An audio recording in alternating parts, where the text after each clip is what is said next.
Can we take a second to look at Nico Jackson? Yes, this player we need to talk about in this video and how phenomenal and frustrating he has been this season at Chelsea, which as fans we all know. I do want to know what you guys think of this player, so comment down below what you think of him. But what I do want to break down is actually how this player could potentially be one of our best players moving forward into the next handful of seasons, because as we've seen time and time again, this player has been doing very well for Chelsea. Yes, there are the games against Manchester City where again we struggled to score a goal, so many opportunities, but what we just saw yesterday in the West Ham match, this again showed you what this player is capable of. And we've also seen it throughout this entire season. There's been these spurts of times where he does score and times where he doesn't.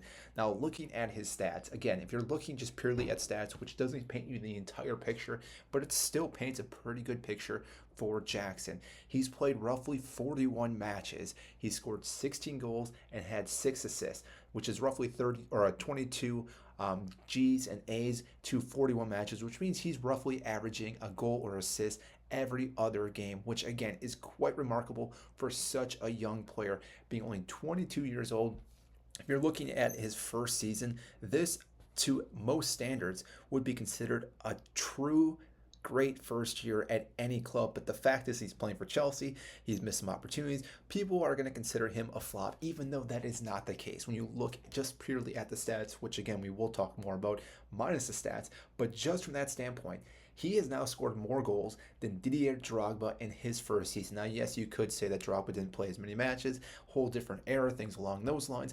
But if you're looking at this team compared to the team that Drogba played for, this team is a few steps below. So the fact that he's able to score these goals shows how good this player can actually be. And on top of that, what I do want to talk about is how much chaos he does cause in the whole team, the whole defense when he's playing games. Because like I said, when you're only looking at the goals and the assists, yes, it looks great, but still you are missing a huge picture or a whole piece of the pie, because when he's playing these games, he's making runs off balls. He's making defenders be pushed back, which then creates this pocket of space for all our other players, especially Cole Palmer and especially Cucurella we've seen recently in the inverted wingback type situation. So these are things that really Nico Jackson helps this team and makes this team even better, which again, you're not going to see on the stat sheet.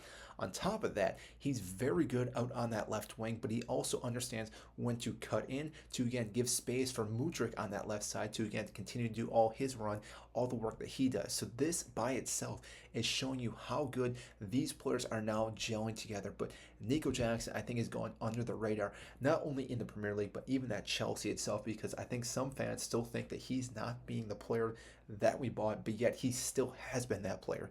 Yeah, I understand he did score a hat trick against Tottenham, who were down to 9 men, but still, he scored double digits in his first season. At the age of 22, was off to Africa for the cup itself, so he's missed a handful of games this season, and this team has been struggling throughout this season, except for these last handful of matches, and we are now starting to go on pace to show what Chelsea can actually do for the next couple seasons, and therefore, again, I think this squad has the capability. I think Jackson is one of those players that needs to be here next season and a player to actually adapt with him, whether we bring in a number 9, a proper number 9, or if Nkuku can actually stay healthy. But like I said, when we're looking at this player just by himself, I actually enjoy watching him play, and I think he's done quite a phenomenal job. I do want to know what you guys think. Do you think we should stick with him, keep him getting better and better, or do you think we should transition to a different formation, different player? What do you guys think Pochettino should do? Because obviously Poch isn't here. This could be a whole different scenario, but if he is here next season, which I believe he will be, we will be getting Europe. This player, again, I think the more and more he plays with these guys, the better and better he's going to get, and the better we're going to see how great of a signing this was. And again, you can compare him to all the other players that you want to in the league, but it's difficult when you're playing in different teams, different managers, different eras.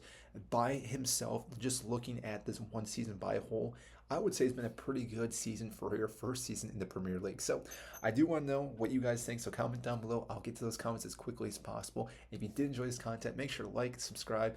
I greatly appreciate that, and I will see you in our next video.